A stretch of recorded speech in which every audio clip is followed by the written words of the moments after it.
नमस्कार साथियों, target 90 plus series के एपिसोड 3 में आपका स्वागत है। आज हम मैथ्स में एप्लीकेशन ऑफ ट्रिग्नोमेट्री करने वाले हैं। तो चलिए स्टार्ट करते हैं।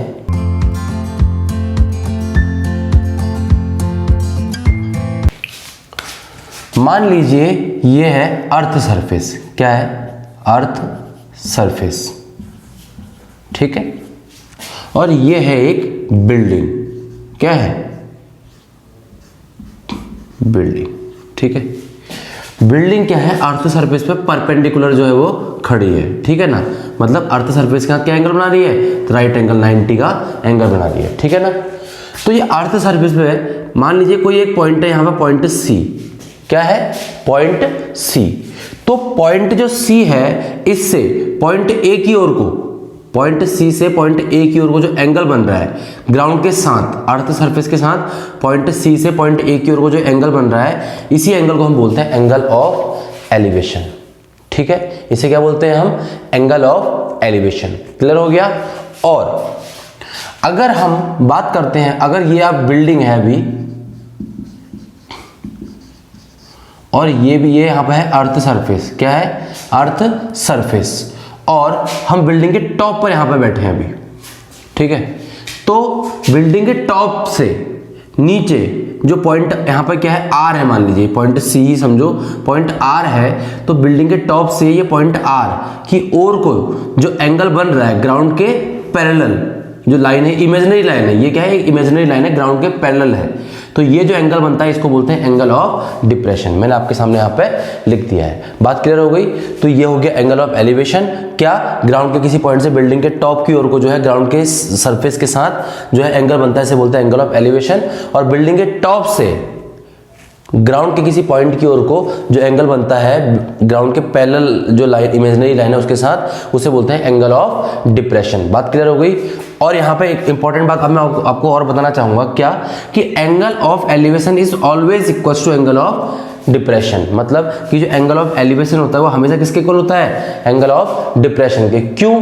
देखिए आपको मैंने यहाँ पे एक आपने पढ़ा होगा क्लास 9th में कि जब दो लाइनें पैरेलल होती हैं और कोई लाइन उसको ट्रांसवर्स करके जाती है, तो इनके जो अपोजिट एंगल होते हैं हमेशा क्या होते हैं? इक्वल होते हैं बाय द अल्टरनेट एंगल्स। क्या बोलते हैं इनको? Alternate interior angles. Alternate interior angles के थ्रू क्या होंगे? दोनों एंगल सेम होंगे। तो इस बात से हमको यहाँ पे कंक्लूजन ये निकला कि angle of elevation is always equals to angle of depression. बात क्लियर हो गई। और दूसरी बात, यहां पर कंसेप्ट के साथ साथ हमको एक बात और जानना जरूरी है। हमने यहां पर ट्रिग्नोमेट्रिक रेशियोज को भी अच्छे से पढ़ना है। क्या पढ़ना है? ट्रिग्नोमेट्रिक रेशियोज को, जो हमको यहां पे हेल्प करेंगे। तो ये ट्रिग्नोमेट्रिक रेशियो आपको पता ही है क्या क्या होते हैं? P B P H H B. आप इसको कोई भी निमोनिक के साथ याद कर सकते हैं। जैसे पी अपॉन एच होता है sine theta, B upon H होता है कॉस थीटा, और पी अपॉन बी होता है बच्चों टेन थीटा। और साइन का अपोजिट होता है कॉसेक, एच अपॉन बी होता है सेक कॉस का अपोजिट, और बी अपॉन पी होता है कॉट। तो एक तो ये हमको यहाँ पर ट्रिग्नोमेट्रिक रेशियोज को भी याद रखना है, ठीक है ना। 6 ट्रिग्नोमेट्रिक रेशियो होते हैं, मैंने आपके सामने बना के आपको दिखा दिए। जो एक्सरसाइज 8.1 इसकी वीडियोस हमारी आपको प्लेलिस्ट में मिल जाएगी, ठीक है। और दूसरा कंसेप्ट है यहां पे जानना जरूरी है, जो है ट्रिग्नोमेट्रिक टेबल। क्या है? ट्रिग्नोमेट्रिक टेबल मीन टू से कि ट्रिग्नोमेट्रिक एंगल्स ऑफ जो है ट्रिग्नोमेट्रिक एंगल्स जो है यहाँ पे, जैसे क्या 0, 90, 30, 45, 60, ये सारे जो एंगल आपको मैंने बताए थे पिछली वीडियो में, तो इसका भी हम यहाँ पे इस्तेमाल करेंगे। तो कुल मिला के बात आपको यहाँ पे इतना समझनी है कि आपको एक तो एंगल ऑफ एलिवेशन का पता होना चाहिए, आपको एंगल ऑफ डिप्रेशन का पता होना चाहिए, और ये भी पता होना चाहिए कि angle of elevation is always equal to angle of depression. ये 3 बातें पता होनी जरूरी हैं। और उसके साथ साथ आपको यहाँ पर ट्रिग्नोमेट्रिक रेशियोज के बारे में भी जानकारी होनी चाहिए, और ट्रिग्नोमेट्रिक टेबल के बारे में आपको यहाँ पे पता होना चाहिए, ठीक है। अगर आपको इतनी सारी बातों की समझ अच्छे से हो गई है तो मैं उम्मीद करता हूँ कि आपको इस चैप्टर को समझने में कोई भी दिक्कत नहीं आएगी, ठीक है। तो अब चलिए इस चैप्टर से रिलेटेड कुछ मोस्ट इंपॉर्टेंट क्वेश्चन हम यहाँ पे करने वाले हैं। इन क्वेश्चन को करके क्या होगा, आपका ये चैप्टर पूरा कंप्लीट कवर हो जाएगा। ठीक हो गया, तो चलिए क्वेश्चन स्टार्ट करते हैं। तो चलिए क्वेश्चन नंबर फर्स्ट करते हैं। ठीक है, क्वेश्चन नंबर फर्स्ट क्या है, देखिए ध्यान से। A tower is 100√3 metre high, find the angle of elevation of its top from a point 100 metre away from its foot. अब ध्यान से आपको यहाँ पे बात समझनी होगी क्या, कि क्वेश्चन ये कह रहा है कि एक टावर है, आपको पता है कि टावर जो है अर्थ सरफेस पे परपेंडिकुलरली स्टैंड करेगा। ठीक है, और टावर इज, ये टावर की जो हाइट है वो है 100√3 मीटर। तो a tower is 100√3 metre high, find the angle of elevation, आपको किसी पॉइंट से क्या निकालना है, angle of elevation of its top, इसके टॉप के लिए। तो यहां से एंगल ऑफ एलिवेशन इसके टॉप के लिए निकालना है, यहां पे ये एंगल हमको पता करना है, angle of elevation which is 100 metre away from its foot. ये टावर का टॉप है और ये है फुट। तो टावर के फुट से जो पॉइंट है ये कितना मीटर अवे है, ये 100 मीटर अवे हो गया। ये बात क्लियर है, टावर की हाइट हो गई 100√3 मीटर, और जो पॉइंट, जिस पॉइंट से एंगल ऑफ एलिवेशन निकालना है वो क्या है, टावर के फुट से 100 मीटर दूर है, 100 मीटर अवे है। बात क्लियर हो गई। तो कह रहा है find the angle of elevation, जो एंगल ऑफ एलिवेशन निकालना। ठीक है, तो हम करते हैं इसको सॉल्व।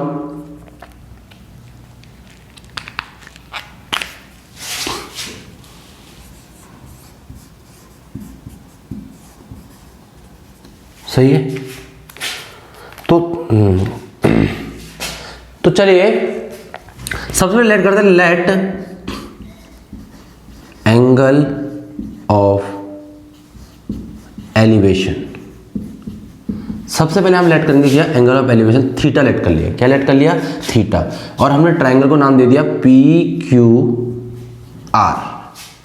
अब लिखेंगे हम इन ट्राइंगल PQR, जिसमें राइट एंगल एट Q। ठीक है, in triangle PQR right angle at Q। अब हम इस्तेमाल करेंगे यहाँ पे ट्रिग्नोमेट्रिक टेबल का। देखिए क्या आपको पता है, यहाँ पर जो गिवन ट्रिग्नोमेट्रिक रेशियोज का इस्तेमाल करते हैं पहले। ये जो गिवन एंगल के सामने की, राइट एंगल के सामने तो हमेशा हाइपोटेन्यूस होता है, गिवन एंगल के सामने हमेशा होता है परपेंडिकुलर। तो परपेंडिकुलर आपको दे रखा है और आपको यहाँ पे इसके अकॉर्डिंग ये परपेंडिकुलर, तो ये हाइपोटेन्यूस, तो ये बेस। तो परपेंडिकुलर अपॉन बेस, आपको दो चीजें गिवन है, और perpendicular upon base always equals to tan theta. क्या होता है बच्चों, tan थीटा। और जानते हैं हम परपेंडिकुलर कितना है, 100√3 मीटर अपॉन बेस कितना है यहाँ पे 100 मीटर। और यहाँ पे देखिए tan थीटा भी हम लिखेंगे, हमको एंगल पता करना है। 100 से 100 कैंसिल हो गया, तो tan theta equals to √3 upon 1। अब tan थीटा आपको ट्रिग्नोमेट्रिक टेबल में जाके चेक करना होगा कि tan थीटा की वैल्यू √3 कब होती है। तो इसकी वैल्यू होती है 60 पे। किस पे होती है, 60 पे। तो tan theta is equals to tan 60। tan से tan रिमूव हो गया तो थीटा क्या आ गया, 60 डिग्री आ गया। ओके, तो चलिए क्वेश्चन नंबर नेक्स्ट करते हैं। तो ये आपका आंसर हो गया, थीटा इज इक्वल्स टू 60। बात क्लियर हो गई। और अगर ये क्वेश्चन आंसर आपका जो एंगल ऑफ एलिवेशन है वो हमारा, इसका मतलब कितना आ रहा है, वो आ रहा है 60 डिग्री। ठीक है, तो ये क्वेश्चन हमारा फर्स्ट हो गया। अब करते हैं क्वेश्चन नंबर सेकेंड। तो चलिए क्वेश्चन नंबर सेकेंड करते हैं। ठीक है, क्या है इसको अच्छे से पढ़ते हैं पहले। The string of a kite is 100 metre long and it makes an angle of 60 degree with the horizontal. ठीक है, find the height of the kite assuming that there is no slack in the string. ठीक है ना, तो question क्या कह रहा है, देखिए ध्यान से। एक काइट है, ठीक है, एक काइट उड़ रही है, ठीक है, और ये काइट किसी स्ट्रिंग से बंधी हुई है। यह है काइट की स्ट्रिंग जो है 100 मीटर लॉन्ग। कितनी है, 100 मीटर लॉन्ग। एक स्ट्रिंग है काइट की जिससे काइट बंधी हुई है, वो है 100 मीटर लॉन्ग। ठीक है, और ये जो है हॉरिजॉन्टल का मतलब होता है ग्राउंड। क्या, ग्राउंड। जो ये है हॉरिजॉन्टल, क्या है ये, हॉरिजॉन्टल।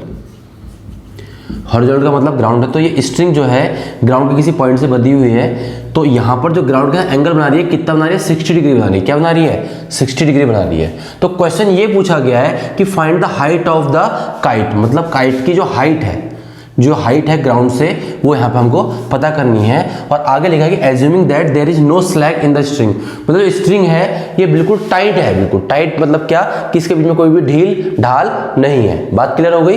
तो अब स्टार्ट करते हैं इसको, हमको यहाँ पे हाइट पता करनी है। तो ध्यान से देखिए, आप पहले लेट करेंगे, let height of kite, height of kite from horizontal, from horizontal is equal to h metre. हमने क्या मान लिया, हाइट क्या मान ली, h मीटर मान ली, ठीक है। देन फिर अब हम लेते हैं ट्राइंगल, ट्राइंगल ABC ले सकते हैं आप इसको, ये राइट एंगल है क्योंकि आपको पता है कि जो हाइट निकलती है परपेंडिकुलर होती है ग्राउंड के साथ। तो in triangle ABC, in triangle ABC right angle at B। बात क्लियर हो गई। अब आपको पता है कि यहाँ पर जो गिवन एंगल है, एंगल कितना है हॉरिजॉन्टल के साथ, एंगल कितना बनना है, 60 डिग्री।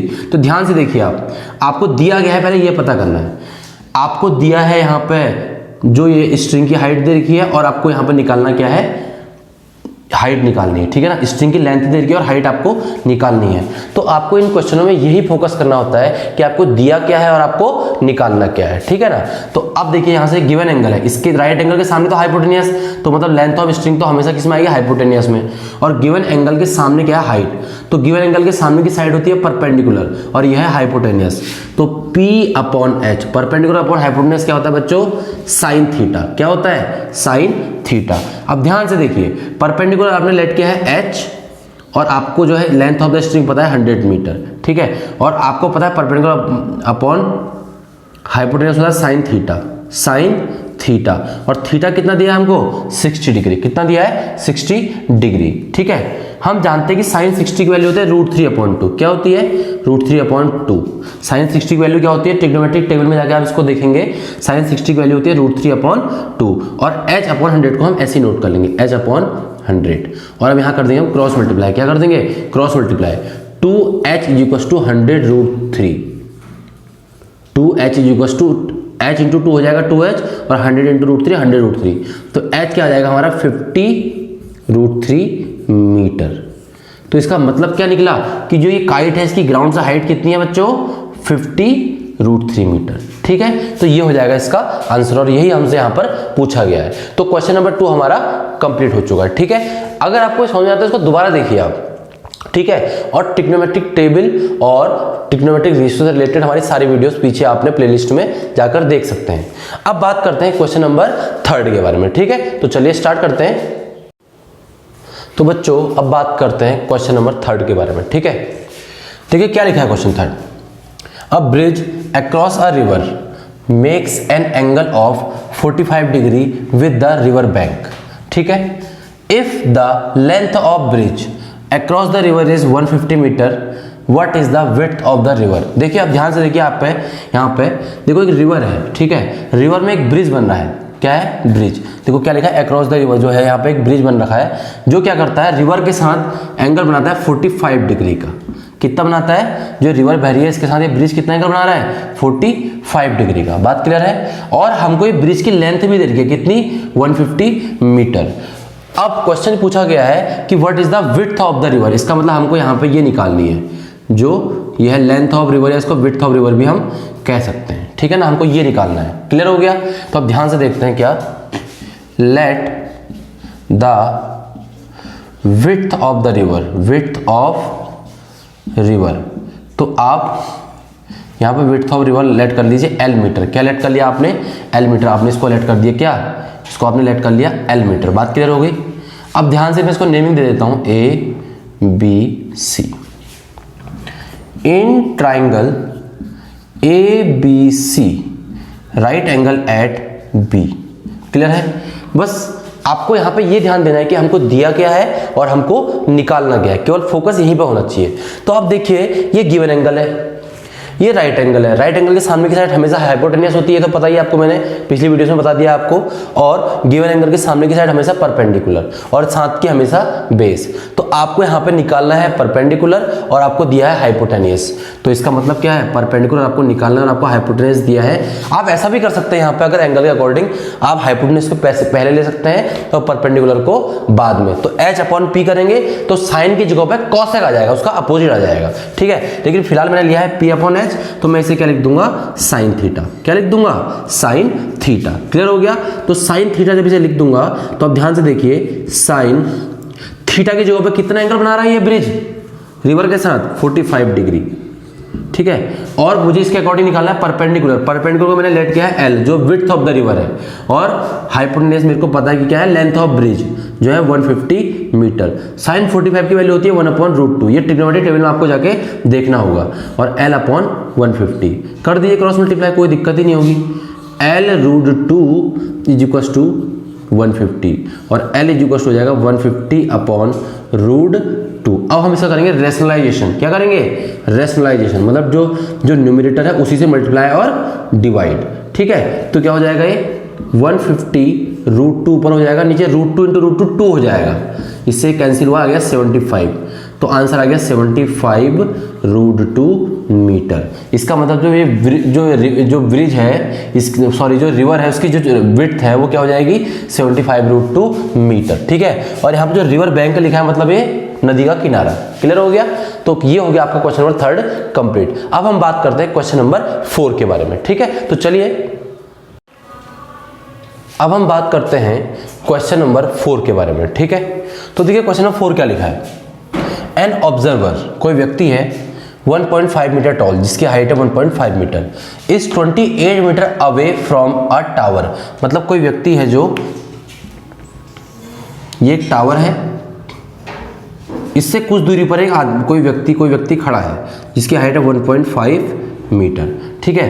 तो ये जितनी दूर है अवे है, ये है आपका 28.5 मीटर। बात क्लियर हो गई। जो मैं बोल रहा हूँ मैं बनाते चलता हूँ आगे को। कह रहा है find the angle of elevation of the top of tower from her eyes. हम जानते हैं कि ये व्यक्ति, इसकी आंख जो आईज होंगी वो इसके टॉप पर होंगी। तो यहाँ से क्या निकालना है, angle of elevation from top of tower, tower के टॉप की ओर को। तो मतलब आपको यहाँ से एंगल ऑफ एलिवेशन पता करना है, ठीक है ना। तो ये हमको यहाँ पे निकालना है, what is the angle of elevation, sorry given है, क्या है, एंगल ऑफ एलिवेशन दिया है 45 डिग्री। तो फाइंड करनी है हाइट ऑफ टावर। क्या निकालना है, हाइट ऑफ टावर, ठीक है। तो हम एक काम करेंगे, पहले इसके पैरेलल यहाँ पे क्या करेंगे, एक जो है हॉरिजॉन्टल एज्यूम कर लेंगे, ठीक है ना, जिससे हमें एंगल ऑफ एलिवेशन बना पाएंगे, क्योंकि एंगल ऑफ एलिवेशन इसके साथ बनना पॉसिबल वरना नहीं हो पाएगा। तो ग्राउंड के पैरेलल यहाँ पे क्या करेंगे, एक इमेजिनेशन हॉरिजॉन्टल एज्यूम कर लेंगे, ठीक है। अब हमारा बना एंगल ऑफ एलिवेशन कितना, 45 डिग्री। बात क्लियर हो गई। अब ध्यान से देखिए आप, अगर मैं ट्राइंगल लेता हूं, मुझे ट्राइंगल लेना है ABC, ये तो DE हो गया, इससे कोई मतलब है नहीं। तो अगर मैं ट्राइंगल ABC लिया, अगर ये 90 है तो ये भी क्या हो जाएगा 90, तो ट्राइंगल ABC ले लिया, ठीक है ना। तो इसके बीच की डिस्टेंस, अगर ये 28.5 है तो ये भी कितना हो जाएगा 28.5 मीटर। बात क्लियर है। अगर इतना आपको समझ में आ गया, आप देखिए ध्यान से, late height of tower, height of tower आपने पहले लेट करनी है। क्या है, हाइट ऑफ टावर है h मीटर, क्या है, h मीटर टोटल है, ठीक है ना। अब देखिए ध्यान से, आपको पता है कि AB इस, अगर ये पूरा h मीटर है तो ये कितना हो जाएगा, फिर ये पूरा इतना जो है A से B तक की डिस्टेंस, इससे हम क्या करेंगे, इतना निकालने के लिए यहाँ पे 1.5 अगर ये है तो यहाँ पर भी 1.5 माइनस करना पड़ेगा। क्या करना पड़ेगा, 1.5, तो h माइनस 1.5। अब हम इसको आसानी से कर सकते हैं, क्या, in triangle ABC right angle at B, in triangle ABC right angle at B। अब ध्यान से देखिए, जो गिवन है और जो मुझे निकालना है उस पर फोकस करना है। अब ध्यान से देखिए आपको जो है गिवन क्या है, आपको यहाँ पे इनके बीच की डिस्टेंस दी है, टावर के और कोई वो पर्सन के, तो इनके बीच की डिस्टेंस आपको गिवन है, आपको निकालना हाइट ऑफ द टावर। तो देखिए क्या है, आपको पता है यहाँ पर इसके अकॉर्डिंग ये है परपेंडिकुलर, ये है बेस।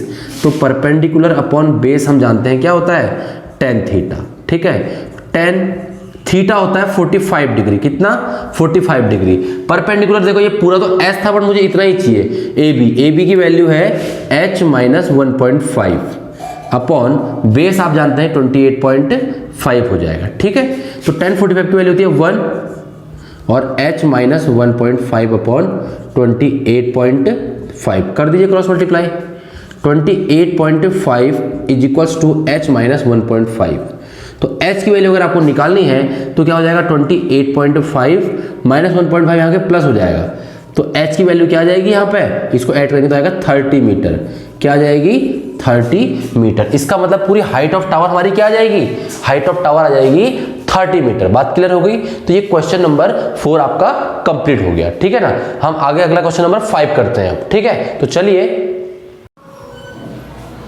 तो अब हम बात करते हैं क्वेश्चन नंबर 5 के बारे में। ठीक है, तो देखिए क्वेश्चन नंबर 5 क्या है। From a point on the ground 40 metre away from the foot of tower. इसका मतलब क्या, देखो मैं आपको यहाँ पे डायग्राम बनाते हुए चलता हूँ आपके साथ। देखो एक टावर है, ठीक है, वो ग्राउंड के किसी पॉइंट से जो है कितना अवे है, वो है 40 metre away from a point on the ground 40 metre away from the foot of tower. ठीक है, the angle of elevation of the top of tower is 30 degree. यहां से जो एंगल ऑफ एलिवेशन टावर के top पे जो बन रहा है वो कितना है 30 डिग्री। ठीक है ना। And the angle of elevation of water tank, इसके ऊपर एक वाटर टैंक भी रखा गया है। क्या रखा गया है, वाटर टैंक। तो वो एंगल ऑफ एलिवेशन इस ग्राउंड पॉइंट से उसका एंगल ऑफ एलिवेशन है 45 डिग्री। कितना है 45 डिग्री। ठीक है ना। तो कह रहा है find the height of the tower. एक तो आपको यहाँ पे हाइट ऑफ द टावर निकालनी है, दूसरा आपको यहाँ पे जो ये लेंथ ऑफ द टैंक है इसको भी निकालना है। समझ में आ गई बात कि टावर जो है ये पॉइंट से 40 मीटर अवे है, तो एंगल ऑफ एलिवेशन टावर के टॉप पे है 30 डिग्री, और टावर के ऊपर एक टैंक रखा है, तो उस पॉइंट से यहाँ पे जो ग्राउंड का पॉइंट है इससे इस पर एंगल ऑफ एलिवेशन क्या हो जाएगा 45। तो इसको मैं नाम दे रहा हूँ आपका ABCD। बात क्लियर हो गई। अब टावर जो है ग्राउंड के साथ 90 बनाता था, यहाँ पे 90 आ गया। क्लियर है। तो अब ध्यान से देखिए, सबसे पहले मैं यहाँ पे लैंग्वेज लिख दी है पहले ही। Let the height of tower is equal to h metre. इसका मतलब जो हाइट ऑफ द टावर है इसको मैंने क्या मान लिया, h मीटर मान लिया। और height of the tank is L metre. जो हाइट ऑफ द टैंक है वो बच्चों क्या है, वो है L मीटर। क्या है, L मीटर है। बात क्लियर हो गई। हाइट ऑफ द टैंक निकल गया, हाइट ऑफ द टावर निकल गया। ठीक है। तो अब हम बात करते हैं कि हमको ट्राइंगल लेना है। हमको क्या लेना है, ट्राइंगल। तो हमने पहले ट्राइंगल लिया, triangle BCD। In triangle BCD right angle at C। In triangle BCD right angle at C। तो C पे 90 है। देखो क्या है, अब इस ट्राइंगल में मुझे जो गिवन है और जो मुझे निकालना है उसमें फोकस करना है। इसके अकॉर्डिंग मुझे ये हाइट ऑफ द टावर निकालना है और ये गिवन है। इसके अकॉर्डिंग ये है परपेंडिकुलर और ये है बेस। परपेंडिकुलर अपॉन बेस होता है tan थीटा। क्या होता है, tan थीटा। तो tan थीटा की वैल्यू है 30। कितनी है 30। tan 30 इज इक्वल टू होता है 1/√3 इज इक्वल टू h/40। करा क्रॉस मल्टीप्लाई तो h की वैल्यू आ गई 40/√3। इसका मतलब क्या है कि जो हाइट ऑफ द टावर है मेरी, ये क्या आ गई 40/√3 मीटर। यहां तक की बात बिल्कुल क्लियर है। ठीक है, हाइट ऑफ द टावर हमारी निकल गई। अब हमको चाहिए हाइट ऑफ द टैंक। इसके लिए मुझे पूरा ट्राइंगल लेना पड़ेगा। ये जो छोटा ABD ना लें, पूरा ट्राइंगल, क्योंकि इसमें राइट एंगल ट्राइंगल से आंसर हमारा आएगा। तो ट्राइंगल AC जो है यहाँ पर D पूरा आपने ट्राइंगल लेना है। In triangle ACD right angle at C। देखो आपको पता है कि आपको ये पूरी हाइट निकालनी है और आपको ये गिवन है। तो परपेंडिकुलर अपॉन बेस tan 45 1/1 और ये पूरा होता है h प्लस एल। ये इतना h था और ये l था, h plus L upon 40। Cross multiply किया 40 is equal to h plus L आ गया। और आपने क्या करा, h की वैल्यू जो है ये जो यहाँ पे h की वैल्यू थी इसको यहाँ पे प्लेस कर दिया और आपने यहाँ से l की वैल्यू भी निकाल दी। तो यहाँ पे आपने जो लेंथ ऑफ द टैंक भी आपने कंप्लीटली निकाल दी। तो ये आपका आंसर हो गया। आप इसको आगे भी सिंप्लीफाई कर सकते हैं, लेकिन मैंने इसको यहीं पे करके छोड़ दिया। इसको आगे आप रेशनलाइज करके और भी आंसर निकाल सकते हैं। इसको भी आप रेशनलाइज कर सकते हैं। ठीक है, तो चलिए अब आगे बढ़ते हैं। ठीक है, क्वेश्चन नंबर 5 आपका कंप्लीट हो चुका है। अब हम करेंगे क्वेश्चन नंबर 6। ठीक है, तो बच्चों अब करते हैं क्वेश्चन नंबर 6। ठीक है, मैंने इसको पहले सॉल्व कर दिया ताकि हमारा टाइम बच सके। तो क्वेश्चन नंबर 6 क्या है, देखिए अ ट्री 12 मीटर हाई। एक ट्री है जिसकी पूरी हाइट, टोटल हाइट क्या है 12 मीटर है। ठीक है ना। A tree 12 metre high broken by the wind. मतलब क्या हुआ कि किसी एक पॉइंट से क्या हुआ, विंड द्वारा किसी एक पॉइंट से टूट गया। एंड इन सच अ वे, टूटा इस तरह से कि टूट के अलग नहीं हुआ, टूटा और जो टूट के बेंट हो गया। क्या हो गया, टूटा और ये टूटा और टूट के बेंट हो गया। ठीक है ना। और इसने जो बेंट हो गई, इसे टॉप ने क्या करा, ग्राउंड को टच किया। Top touches the ground and makes an angle of 60 degree. और इसने ग्राउंड के साथ कितना एंगल बनाया, 60 डिग्री बनाया। ठीक है ना। तो क्वेश्चन ये पूछा गया है कि किस हाइट से वो ग्राउंड से किस हाइट पे वो टूटा। एक तो ये पता करना हमको, क्या पता करना है कि ग्राउंड से वो जो ट्री है वो किस साइड से टूटा। बात क्लियर हो गई। तो इसे करते हैं आप। देखिए सबसे पहले आप लेट कीजिए, let the height of tree where it broken. हमने देखा कि मान लीजिए अगर इस पॉइंट से टूटा तो ग्राउंड से इसकी हाइट मान ली आपने x मीटर मान ली। क्या मान ली? x metre. अगर अब टोटल हाइट 12 है तो ये बचा हुआ हो जाएगा 12 माइनस x। ये जो हिस्सा टूटा यही टूट के इधर को आया, तो इसका मतलब जो इसका हाइपोटेन्यूज बन रहा है वो किससे बन रहा है? इसी बची हुई हाइट से बन रहा है। तो ये क्या हो जाएगा? 12 माइनस एक्स। क्लियर हो गया? ये 12 माइनस एक्स, तो ये भी 12 माइनस एक्स हो जाएगा। तो हमने क्या लिया पहले कि ट्राइंगल ए बी सी, जो ट्राइंगल ए बी सी में राइट एंगल एट बी लिया। ठीक है ना। अब देखिए आपको क्या चाहिए और आपको क्या निकालना है। आपको इसके अकॉर्डिंग ये चाहिए और आपको ये भी आपको ने निकालना है। तो क्या हुआ इसके अकॉर्डिंग, यहाँ गिवन एंगल के सामने परपेंडिकुलर और ये हाइपोटेन्यूज। परपेंडिकुलर अपॉन हाइपोटेन्यूज होता है साइन थीटा। तो साइन परपेंडिकुलर अपॉन हाइपोटेन्यूज क्या है? x upon 12 minus x equal to sine 60। Theta की वैल्यू कितनी है? 60। साइन 60 होता है √3 अपॉन 2। क्या होता है? √3 अपॉन 2 इज इक्वल टू जो है same as it is note कर लेंगे, क्रॉस मल्टीप्लाई करेंगे x इंटू 2x और 12 माइनस एक्स इंटू √3। ये हो गया। ठीक है। √3 को अंदर ले गए तो 12 √3 minus x into √3 is equal to 2x। अब हमने वेरिएबल एक तरफ कर दिया तो माइनस एक्स √3 इधर आके प्लस में आ गया, तो 2x plus x √3 is equal to 12 √3। ठीक है। इन दोनों में x कॉमन लेना है। ठीक है ना। इन दोनों में x कॉमन लेंगे तो क्या बचा है? 2 प्लस √3 और यहाँ पे 12 √3। अब ये पूरा टर्म मल्टीप्लाई में था, यहाँ किस में चला गया? डिवाइड में चला गया। किस में चला गया? डिवाइड में। जब डिवाइड में आया तो अब हमने इसको यहाँ पे डिवाइड में रखा और इसके बाद क्या कर दिया? इसका रैशनलाइजेशन कर दिया। रैशनलाइजेशन कैसे होता है? जो अगर रूट डिनोमिनेटर में अगर रूट होता है, डिनोमिनेटर में अगर रूट होता है तो अपोजिट साइन के साथ उसे मल्टीप्लाई और डिवाइड कर देते हैं। तो क्या हुआ? 12 √3 upon 2 plus √3 into 2 minus √3 upon 2 minus √3। चाहे तो इसे कैंसिल कर सकते हैं। इसे पूरा कैलकुलेट किया तो नीचे a प्लस बी और a माइनस बी हो जाएगा। a square minus B square 4 minus 3 equal to 1 और ऊपर 12 √3 इंटू 2 माइनस √3 कैलकुलेट किया, आपका आंसर आ गया 5.569। यही इसका आंसर है। ठीक है ना। इस क्वेश्चन को करना बड़ा आसान है बट ये एक टाइप है। ठीक है ना, एप्लीकेशन ऑफ ट्रिग्नोमेट्री का। बात क्लियर हो गई। तो ये आपका क्वेश्चन नंबर 6 भी कंप्लीट हो गया। अब हम बात करेंगे क्वेश्चन नंबर 7 के बारे में। ठीक है। तो बच्चों अब हम करते हैं क्वेश्चन नंबर 7। ठीक है। The angle of elevation of the top of tower from 2 points. मतलब एक टावर है, टावर में 2 पॉइंटों से इसका एंगल ऑफ एलिवेशन जो है वो किस डिस्टेंस पर है?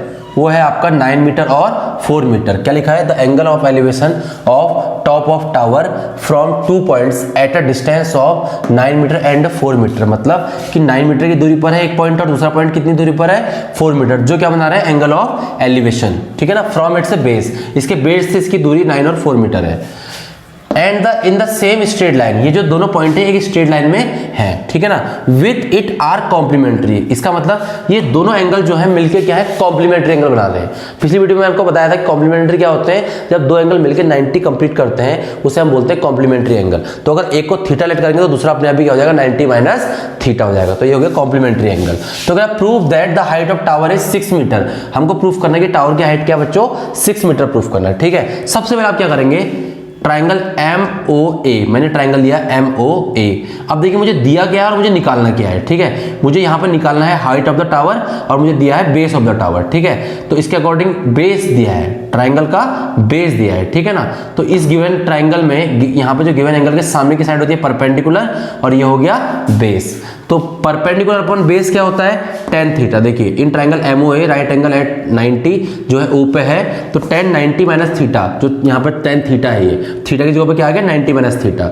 tan theta is equal to perpendicular upon base h upon 4। तो tan 90 minus theta is equal to h upon 4। ये बन गई इक्वेशन नंबर 1। ठीक है। अब दूसरा ट्राइंगल लिया MOB, ये वाला ट्राइंगल MOB ट्राइंगल लिया। तो इसमें क्या हुआ? आपको पता है एंगल O पे क्या है? 90 है।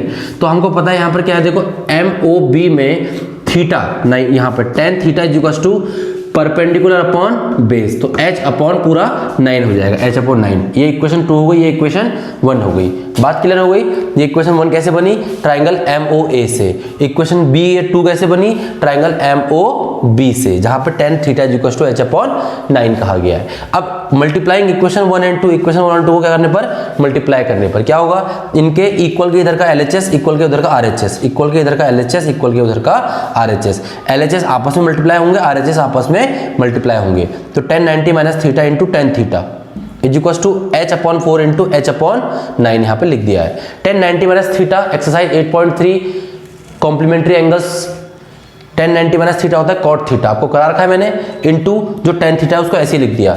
cot क्या होता है, tan का अपोजिट होता है, तो cot को लिख सकता हूं मैं 1/tan theta into tan theta is equal to h into H square और 9 इंटू 4 36, तो h स्क्वायर अपॉन 36, 10 से 10 कैंसिल हो गया 1/1 is equal to H square upon 36, cross multiply H square is equal to 36, square से इसके ऊपर root चढ़ेगा तो 36 इसका रूट होता है 6 का, तो निकल गया height is equal to 6 metre आपकी क्लियर हो गई। ठीक है ना, तो ये क्वेश्चन नंबर 7 है। ठीक है, अब हम बात करेंगे क्वेश्चन नंबर 8 के बारे में। ठीक है, तो चलिए क्वेश्चन नंबर 8 करते हैं बच्चों। अब बात करते हैं क्वेश्चन नंबर 8 के बारे में। ठीक है ना, तो क्वेश्चन नंबर 8 क्या है, देखिए ध्यान से, from the top of a hill, एक हिल है, देखो ये पूरी हिल है, the angle of depression of 2 consecutive kilometre stones, मतलब कि 2 स्टोन्स हैं, ये स्टोन ए है और ये स्टोन बी है, 2 कॉन्जिक्यूटिव का मतलब एक के बाद एक, मतलब इनके बीच की डिस्टेंस है 1 किलोमीटर।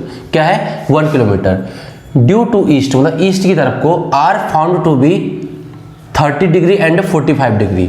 अब यहाँ पे एंगल ऑफ डिप्रेशन की बात कही है, मतलब क्या, हिल के टॉप से ये जो स्टोन है, जो इससे जो पहला स्टोन है यहाँ पे, ठीक है, इस पे जो एंगल बन रहा है वो बन रहा है 45 डिग्री, और जो ये दूसरा स्टोन है इस पे जो एंगल बन रहा है वो कितना बन रहा है 30 डिग्री। ये बात क्लियर है, जो ये पहले ये है 30 डिग्री एंगल और ये है 45 डिग्री। बात क्लियर हो गई।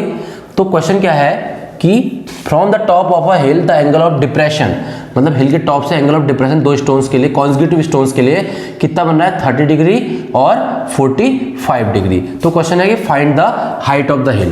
तो सबसे पहले हम क्या करेंगे यहाँ पर सॉल्यूशन में, let height of hill is equal to h metre. ठीक है, और उसके बाद जो ये पहले स्टोन से जो हिल का बेस है यहाँ तक की डिस्टेंस हमने निकाल दी x मीटर। ठीक है ना, तो हम क्या करेंगे, देखो हमने लिख लिया उसको, लेट कर लिया x metre, in triangle MOA, right angle at O। ध्यान से देखिए आप, इन ट्राइंगल MOA जो है राइट एंगल एट O है। अब आपको एक बात बताइए, अगर ये 45 है तो एंगल ऑफ एलिवेशन जो होता है एंगल ऑफ डिप्रेशन के इक्वल होता है, तो ये भी कितना हो जाएगा 45। ठीक है, तो आपको पता है कि अगर ये 45 हुआ तो ये भी कितना हो जाना है 45। ठीक है ना, जो स्टोन पास है तो उससे एंगल ज्यादा बनेगा, जो स्टोन दूर है उससे एंगल कम बनेगा, तो ये 45 हो गया, ये कितना बनना है फिर 30। बात क्लियर हो गई बिल्कुल। ठीक है, अब देखिए ये 45 तो मुझे दिया गया, मुझे निकालना क्या है, तो ये हो गया आपका परपेंडिकुलर, ये हो गया बेस। ठीक है ना, तो आपने क्या किया, tan theta is equal to perpendicular upon base, tan theta is equal to perpendicular upon base. तो tan थीटा की 45 की वैल्यू थी 1, तो यहाँ पे इसका मतलब क्या हो गया, h मतलब हाइट ऑफ द हिल जो है वो, हाइट ऑफ द हिल जो है पहले स्टोन से जो हिल का बेस है उसकी डिस्टेंस दोनों की सेम हो गई, h is equal to x। अब देखो एंड, अब लेते हैं इन ट्राइंगल MOB, इसमें right angle at O। Clear हो गया, तो देखिए यहाँ पे भी tan थीटा की जगह पर 30 आ गया, ट्राइंगल MOB ले लिया, यहाँ पर 30 आ गया, तो ये perpendicular upon base, perpendicular h है, बेस क्या हो जाएगा 1 प्लस x। क्लियर हो गया। अब देखिए tan 30 की वैल्यू होती है 1/√3 is equal to h upon 1 plus x। tan 30 की वैल्यू क्या होती है 1/√3 इज इक्वल टू जो है सेम, इसको ऐसे ही नोट कर दिया, cross multiply x plus 1 is equal to h√3। ठीक है, हमको निकालना हाइट ऑफ द हिल, तो जो हम जानते हैं कि h is equal to x है, h is equal to x, तो जहां पर x है वहां पर h पुट कर देंगे, क्योंकि h क्या है, x के इक्वल है। ठीक है, तो h√3, ये प्लस है जहां माइनस में चला जाएगा और इधर 1 बचेगा, तो h कॉमन ले लिया, √3 माइनस 1 इज इक्वल टू 1, तो h की वैल्यू क्या आ जाएगी 1/√3 माइनस 1 मीटर। आप चाहो तो इसको रेशनलाइज करके सॉल्व भी कर सकते हो। बात क्लियर हो गई। तो यहाँ पर हाइट ऑफ द हिल आपकी क्या आ गई 1/√3 माइनस 1 मीटर। बात क्लियर हो गई। ये यहाँ पर हाइट ऑफ द हिल आपकी निकल जाएगी, आपको ये निकालने की जरूरत नहीं है, निकालना चाहेंगे तो वो भी क्या होगी, सेम ही होगी, क्योंकि h और जो x है दोनों की वैल्यू सेम। बात क्लियर हो गई। ये हो गया क्वेश्चन नंबर 8। अब हम बात करेंगे क्वेश्चन नंबर 9 के बारे में। चलिए तो बच्चों अब बात करते हैं क्वेश्चन नंबर 9 के बारे में। ठीक है, देखिए क्या है, an aeroplane at an altitude of 200 meter observe the angle of depression of opposite point on the two banks of river to be 45 degree and 60 degree. Find the width of river. देखिए आप यहाँ पे ध्यान से, ये river के दो bank है, दो किनारे हैं, ठीक है। अब प्लेन ऊपर किसी पॉइंट पर उड़ रहा है, मान लीजिए यहाँ पे ये एरोप्लेन है, ये कितना जमीन से कितने हाइट पर है, यह है लगभग 200 मीटर। एल्टीट्यूड का मतलब हाइट होता है, ठीक है ना। एंड एरोप्लेन जो है ऑब्जर्व एल्टीट्यूड 200 मीटर। इसने ऑब्जर्व किया कि दो बैंक ऑफ रिवर हैं अपोजिट साइड पे, इस पे एंगल ऑफ डिप्रेशन बन रहा है। क्या बन रहा है? एंगल ऑफ डिप्रेशन बन रहा है यहाँ से कितना, ये बन रहा है आपका 45 और 60। कितना बन रहा है? 45 और 60 डिग्री बन रहा है। क्लियर है? बात समझ में आ गई? तो क्वेश्चन क्या पूछा? Find the width of the river.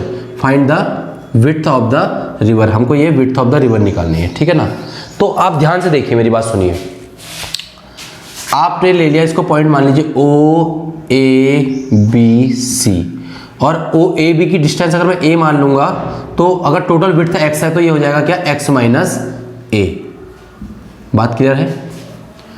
एक प्लेन किसी हाइट पर उड़ रहा है 200 मीटर, उस प्लेन से ये ऑब्जर्व किया गया कि नीचे दो रिवर के बैंक हैं, उन पे जो एंगल ऑफ डिप्रेशन का मतलब टॉप से नीचे की ओर को बनने वाला एंगल ऑफ डिप्रेशन जो है वो कितना बन रहा है? 45 और 60 बन रहा है। कितना बन रहा है? 60 डिग्री बन रहा है। क्लियर हो गया? तो हमसे पूछा क्या गया? विड्थ ऑफ द रिवर बताइए। मैंने आपको width of river x select करा और जो ए बी की डिस्टेंस ए मानी तो अपने आप ही दूसरा क्या हो जाएगा? एक्स माइनस ए हो जाएगी। बात क्लियर है? तो क्या करते हैं, देखो, let width of river is equal to x metre, ठीक है। सीधे लिखते हैं क्या? In triangle O A B. क्या लिया? ट्राइंगल ओ ए बी, ये वाला ट्राइंगल। हमको पता है कि यहाँ पे एल्टीट्यूड राइट एंगल है, एल्टीट्यूड का मतलब 90, तो आपको पता है राइट एंगल एट ए, ठीक है।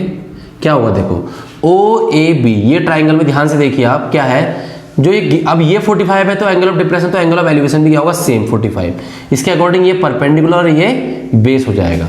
तो देखिए परपेंडिकुलर आपको पता है क्या हो जाएगा? ओ ए अपॉन बेस हो जाएगा A B is equal to tan theta. Tan theta की वैल्यू 45, तो is equal to O A आपको दिया 200 और ए बी आपने लेट किया था अभी ए, तो टेन थीटा की वैल्यू 1/1 200 अपॉन ए, क्रॉस मल्टीप्लाई, तो इसका मतलब ए की वैल्यू आ गई 200 मीटर। इसका मतलब क्या कि जो ये पॉइंट ए है उससे ए बी की डिस्टेंस कितनी आ गई आपकी? 200 मीटर, ठीक है। अब लेते हैं and in triangle O A C right angle at A. Clear है? तो देखिए ये ओ ए सी में देखो, अगर ये 60 है, ये होगा एंगल ऑफ डिप्रेशन, ठीक है ना। एंगल ऑफ डिप्रेशन क्या होगा? ये एंगल ऑफ डिप्रेशन 60 डिग्री। अब ये 60 है तो ये भी क्या हो जाएगा बच्चों? 60 डिग्री, क्योंकि angle of depression always equals to angle of elevation. बात क्लियर हो गई? तो आप देखिए यहाँ पे इसके अकॉर्डिंग ये परपेंडिकुलर और ये बेस, तो O A upon A C is equals to tan theta. Tan theta मतलब टेन 60 इज इक्वल्स टू क्या हो जाएगा? ओ ए आपको पता है 200 है और ये कितना है? एक्स माइनस ए। बात क्लियर हो गई? तो कुल मिला के क्या हो गया? टेन 60 की वैल्यू √3 अपॉन 1 और 200 अपॉन एक्स माइनस ए, क्रॉस मल्टीप्लाई कर देंगे, क्या हो जाएगा? एक्स माइनस ए √3 इंटू 200 इंटू 1 200। एक्स माइनस ए की वैल्यू क्या है? 200 है, तो प्लेस कर दिया यहाँ पर 200 इंटू √3 इज इक्वल टू 200। क्या होगा? X √3 minus 200 √3 is equal to 200। Clear है? एक्स √3 200 प्लस 200 √3 और x is equal to 200 common ले लेंगे, 1 प्लस √3 अपॉन √3। इसको कैलकुलेट कर देंगे, रेशनलाइज कर देंगे, आपका यहाँ से x की वैल्यू जो है आपको मिल जाएगी। तो आप इसको इस तरह से कैलकुलेट कर सकते हैं, बस इसको रेशनलाइज करना है इससे आगे, ठीक है ना। तो आप इतना इसको अच्छे से समझ सकते हैं, ये आपका आंसर है। बात क्लियर हो गई? ठीक है, अब ये बात समझ में आ गई आपको किस तरह से क्वेश्चन करना है। अब हम बात करते हैं लास्ट क्वेश्चन नंबर 10 के बारे में, ठीक है। चलिए, तो बच्चों अब लास्ट क्वेश्चन जो है इस एक्सरसाइज, इस चैप्टर का हम यहाँ पे करने वाले हैं। देखिए क्वेश्चन लास्ट क्या है? From a window 15 metre high above the ground. देखिए एक विंडो है जो ग्राउंड ये ग्राउंड है, तो ग्राउंड से कितनी हाई है? 50 मीटर हाई है। इन अ स्ट्रीट, किसी स्ट्रीट में 15 मीटर हाई है। Angle of elevation and depression of top and foot of another house. इस जो ये हाउस है, मान लो हाउस की टॉप की विंडो है, इसके सामने एक और हाउस है, ठीक है ना, उस हाउस के इस विंडो से टॉप पर और इसके जो ये हाउसेस के फुट पे जो है एंगल ऑफ एलिवेशन और एंगल ऑफ डिप्रेशन बन रहा है, ठीक है ना। हाउस जो है वो आर 30 डिग्री, तो टॉप पे जो बन रहा है वो तो बनेगा 30, ग्राउंड के पहले एक लाइन यहाँ पे एज्यूम करेंगे और एंगल बनेगा 30, और इससे जो फुट पे बनेगा एंगल वो बन रहा है 45। तो ये तो हो गया एंगल ऑफ एलिवेशन, और यहाँ से नीचे को हो गया एंगल ऑफ डिप्रेशन। बात क्लियर हो गई। तो क्वेश्चन पूछा गया find the height of opposite house. जो ये अपोजिट हाउस है इसकी हाइट क्या है ये फाइंड करनी है, ठीक है ना। तो लेट करते हैं पहले, late height of opposite house, हम इसको लेट करेंगे x मीटर, h मीटर, क्या लेट करेंगे h मीटर लेट करेंगे, ठीक है। अब ध्यान से देखिए क्या, इन ट्राइंगल, पहले ट्राइंगल लेता हूं मैं सबसे पहले, क्या आप देखिए अगर ये एंगल ऑफ डिप्रेशन 45 है तो ये भी क्या हो जाएगा 45 हो जाएगा, ठीक है ना। Angle of elevation is equal to always angle of depression. तो इन ट्राइंगल BCD, पहले आप ट्राइंगल ले लीजिए, क्या इन ट्राइंगल EDC, ये वाला ट्राइंगल लेंगे, in triangle EDC, right angle at D, क्योंकि जो ये हाउस है ये भी ग्राउंड के साथ राइट एंगल बनाएगा, ठीक है ना। तो राइट एंगल एट D। अब देखिए गिवन एंगल के सामने परपेंडिकुलर, तो परपेंडिकुलर अपॉन बेस, ये बेस मुझे चाहिए x, तो परपेंडिकुलर अपॉन बेस होता है tan थीटा, कितना होता है tan थीटा। तो tan 45 की वैल्यू 1 होती है 15 अपॉन x, क्रॉस मल्टीप्लाई हो जाएगा, x is equal to 15 metre. इसका मतलब क्या है कि जो दोनों हाउस है उनके बीच की जो डिस्टेंस है वो कितनी है, ये है आपका 15 मीटर। ये बात क्लियर है, ये 15 तो ये भी 15 मीटर हो जाएगा, ठीक है ना। अब देखिए अगर ये निकल गया तो अब देखिए इन ट्राइंगल, अब ट्राइंगल लेंगे ABE, right angle at B, तो देखिए ध्यान से ये गिवन एंगल के सामने परपेंडिकुलर और ये बेस, तो L अपॉन x जो हो जाएगा क्या हो जाएगा, हो जाएगा आपका क्या tan 30 की value 1 upon √3 L upon x is equal to क्या हो जाएगा L √3। और अभी जो हमने x की वैल्यू निकाली है वो कितनी निकाली है, x की वैल्यू हमने निकाली है कितनी 15 मीटर, और L √3 x की वैल्यू यहाँ पुट करने पर, ठीक है ना। तो L is equal to 15 upon √3 metre, ये हमारी L निकल गई। लेकिन हमको ये कुछ नहीं निकालना, हमको निकालना है therefore height of opposite house H is equal to हो जाएगा L प्लस 15 मीटर। तो ध्यान से देखिए, आपको पता है L है आपका कितना 15 अपॉन √3 प्लस 15 मीटर क्या हो जाएगा, ये ऐड कर देंगे। इसे जब आप इसको ऐड करेंगे क्या होगा, इसका रेशनलाइज कर देंगे, 15 अपॉन 3 ऊपर √3 आ जाएगा, रेशनलाइज करने पर √3 मल्टीप्लाई भी √3 डिवाइड भी करने पर ये आएगा आपका प्लस 15, 3 से 15 कट गया 5 टाइम्स, तो 15 प्लस 5 √3 मीटर इसका आंसर आपका होगा।